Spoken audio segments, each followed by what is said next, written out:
Charleston White needs to shut the fuck up. If you don't know who I am, my name is D-Rel. This is Rel's Rants Reloaded. Let's get straight into it. Charleston White is a dude that has been trending on TikTok and a lot of social media platforms, and he talks bad about gangs and these young rappers and what's going on.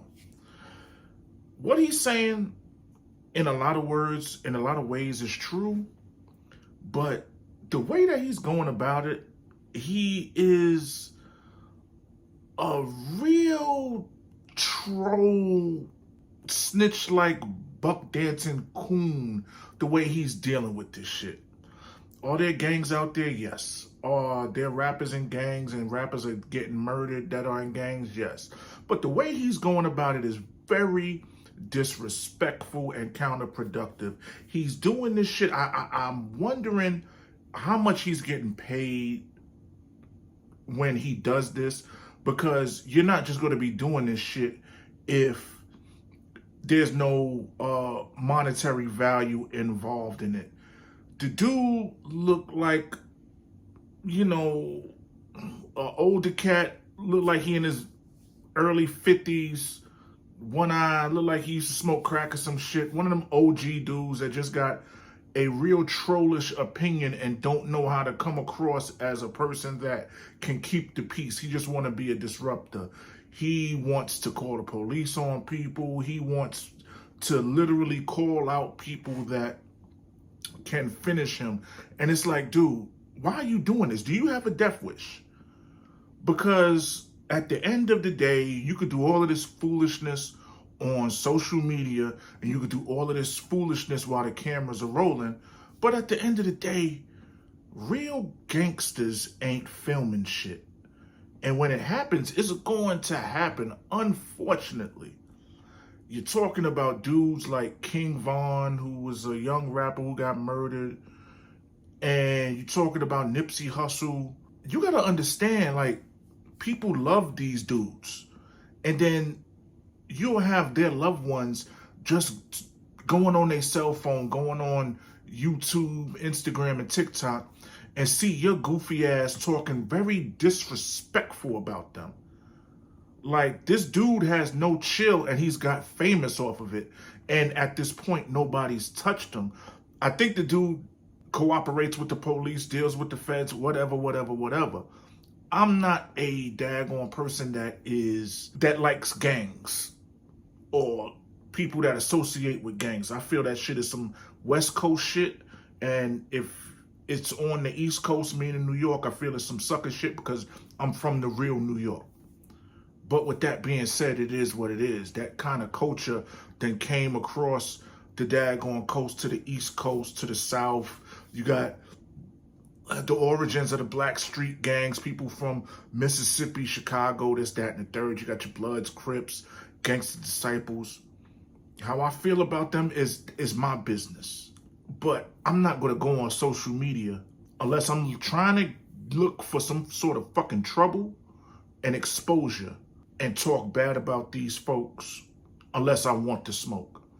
This dude acts like he wants the fucking smoke, but he does everything on social media. And then you got these fucking gatekeepers, the DJ academics and the fucking no jumper dudes and the Vlad TV dudes that make this dude fucking more famous, and it doesn't benefit anybody. You just starting trouble. Somebody's really going to get hurt. Somebody's mother is going to wind up having to put on that black dress because of the words that are coming out of this man's mouth. This dude looks like he just wants trouble. He's not positive at all. And it's like, okay, you might not like gang violence. It's a way to go at it. But then you doing shit to just poke the bear. You're poking the bear. You want to be in your room recording YouTube videos with Trump 2024 posters and talking about all hail Trump. Like, you look like a bumbling buffoon with one eye. Like, that shit is not fucking cool, man. Like, we already got enough shit going on. We don't need an asshole like him talking about what's going on in the hip hop community. This nigga ain't never fucking rapped a song, made a beat, ain't got nothing to do with music. But you want to talk about the dead and gangs and this, that, and the third. And like I said, you want to poke the fucking bear. It's bad enough the history that we are creating with hip hop music in the past 5 to 8 years with all of these young rappers getting murdered in the street off of gangs or whatever the fuck's going on, jealousy, this, that, and the third. But it's like you trying to profit off of that and gain exposure off of that. And then you know what the bad thing about this shit is? When somebody kills you, nobody's going to care anymore. Life is just going to move on. It's like that dude that was a diehard Trump supporter. He's a New York cat, Haitian cat, always wore the Trump hat, always had something to say about Trump and always saying negative shit about black folks and this, that, and the third, buck dancing coon. When he died from COVID, nobody cared. Trump didn't care. The Republicans didn't care. The Democrats didn't care. Nobody cared. He died from COVID and life just went on. Unless you're trying to daggone shorten your life, I get it. But trying to be famous off of being a shock jock and saying shit that's going to poke the bear, that shit ain't going to last too long, dude. The police don't give a fuck about you. You acting like you a black Republican or one of these Candace Owens type motherfuckers that just feel like, oh, Uncle Ruckus type nigga. Like, I don't know what your agenda is, but it's not going to end well for this guy. It's not going to end well for you, dude. Like, just cut this shit. Like, it seems like where you're at right now, there's no turning back. Motherfuckers is probably looking for you. You got to move spots. You're not comfortable. You look like a dude that's just doing shit to be fucking goofy. When I was growing up, we had a dude like this in my neighborhood. He was a crack baby, and he was just like the smallest thing in the neighborhood, and he would do the most to try to get people to poke in the bear, fuck with people, get people to get some sort of, get a response out of people, to fuck with people, to annoy people. And it's like the littlest pieces of shit always try to do this. It doesn't make any sense. You're not doing anything to add any value to black people, to hip hop, to gangs, to try to get these guys to go a different route. You just want to poke the bear, talk shit, get people riled up, and be a fucking quote-unquote shock jock. But bumbling buffoons like this, they say nothing about white folks or police or anything that goes against people that look like them. They just want to attack people that look like them. No race is perfect, but you barely have anybody that is ex-military, white, ex-police, current police, that shit on their own in a fashion like black people shit on their own. This Candace Owens type bullshit, this Charleston White type bullshit. This dude is like, he just scaled up the bullshit. It's like you're an agent. You're working against black folks. You're working against the system, and you're using these social media platforms to gain traction, to gain exposure, and to gain some sort of profit, because you have to be making money off of this, because it doesn't seem like you have a regular fucking job. You say shit online to be very outlandish with what you're doing or what you're saying or how you feel about people. And then you talk about, I'm going to call the cops, or somebody mess with me, I'm going to mace them, or I'm going to shoot them, this, that, and the third. It's like, and you had the audacity to literally call yourself the Black Andrew Zimmerman. Like I said, at the end of the day, real niggas walk in silence. I ain't no real nigga. I'm a regular dude with a job, and I work, and a family. But you got dudes out here that ain't with the bullshit, that ain't with the social media shit, that's not going to pull out their phone and expose you or do things to you. And when that happens, the only person you could blame is yourself. You're putting yourself in these situations. I don't understand this shit.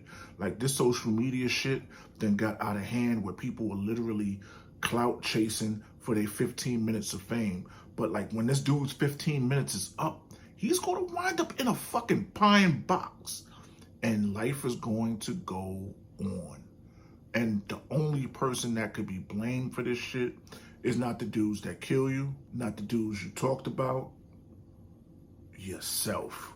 You got women like Laura London out here that lost her fucking loved one. Regular human beings, you know they on TikTok, social media, and all of that shit. And she got to swipe up, and you talking about fuck Nipsey Hussle. But it's real funny when them. I see it was a interview you was on with the two older dudes from LA that looked like they was fucking from one of those old school black exploitation videos, when they was like, you ain't gonna be disrespecting this person and that person. You wasn't real fucking tough. You real tough against these young boys.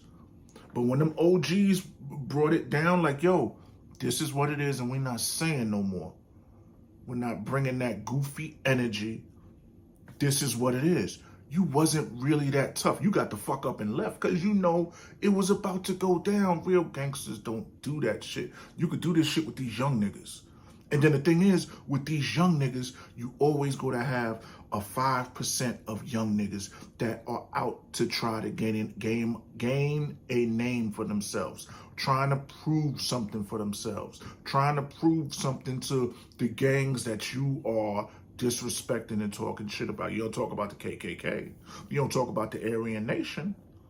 But you ready to go all in. You don't talk about the Republicans. You don't talk about these niggas with the red hats, the Make America Great Again motherfuckers. But you want to come at black folks' throats, the black street gangs, and call people out their names and start shit. Something bad's going to happen to you. And the funny thing is, when it happens, the last thing we going to see is this nigga laid out in the street. The after effect of doing goofy shit. Y'all could talk about Tekashi 6ix9ine and Whack 100. These niggas is whatever. But you, dude, you taking goofy shit to another level. Like, your days are numbered. Dudes ran up on you in South Beach. But again, you talk about, oh, niggas is pussy and this, that, and the third. You're on South Beach. South Beach is not where the dudes from Miami hang out. South Beach is not Miami. South Beach is Miami Hollywood. You wouldn't do that shit up in Opelika or Overtown or Little Haiti and all of that shit out there. You wouldn't do that goofy shit. Because you know motherfuckers would have buried you in the back of a car and burnt the car. Talking that disrespectful shit. You could feel, I feel a certain way about gangs and these young niggas doing whatever they fucking doing. But you know what? I'm not going on social media talking about these niggas is pussy and I'm doing this and fuck this person and fuck that person. You won't talk that shit about daggone Jay Prince because you in Texas. So you know better. You know better. You know what bears to poke. Because motherfuckers could always talk that shit and come back home. And go to certain spots where they know they're not going to get touched. But I realized this shit about 10 years ago. The world's a very fucking small place. Niggas need to be careful. Life is fun. There's no need to clout chase on this sort of level to try to gain attention. The money's not going to be worth it. You can't take that shit with you when you die. You have real niggas that out here that do real things just for the fuck of it. Just for shits and giggles. Niggas that don't fucking have moral compasses in their brain. And you trying to act like one of these dudes. And what's next? You gonna try to take it all the way there and shoot somebody? And you think that the United States government is going to be in your favor? In their eyes, you just another nigga. They'll be like, you know what? You killed the gang member, but you were still wrong, so you gonna go to jail too. Again, doing dumb shit. We got to do better. And you know what? At the end of the day, when you got a platform as strong as social media, in certain communities, especially the black communities, black leadership needs to check these Charleston Whites and these Candace Owens and these Jesse Lee Petersons and the fat dude from Fox Sports News that just think they could come on any platform and say what they want. Because at the end of the day, this dude is a paid agent. He's doing this shit for profit. If it wasn't no money involved in this shit, he wouldn't be doing this shit. But this shit is going to wind up getting him killed because of the actions that he chose to take and the path that he chose to go down. At the end of the day, Charleston White, you're a dead man walking. They gonna kill your ass. Unfortunately, I'm gonna have to look back at this video and say, I told you so. And everybody else is saying it online like, yo, your days are fucking numbered. Everybody's not a fucking internet gangster. Everybody's not gonna pull a fucking phone out. It's like the Mafia. When the shit come, you'll never know. So, at the end of the day, the nigga gonna do what he gonna do, but I still think it's goofy as fuck. Mother made him, motherfuck him. He's no help to getting gangs to reform or getting gangs to be peaceful or reorganized and restructured. He adds no value to hip hop, the music community. He's just a nigga with he's a nigga with an attitude, look like a goddamn crackhead with one eye. Look like a fucking, a cracked out version of fucking Cat Williams from the South that talks shit. A shock jock. When they shock your ass, you... Rels Rants Reloaded. I'll holler at y'all later. Like, subscribe, share. Peace.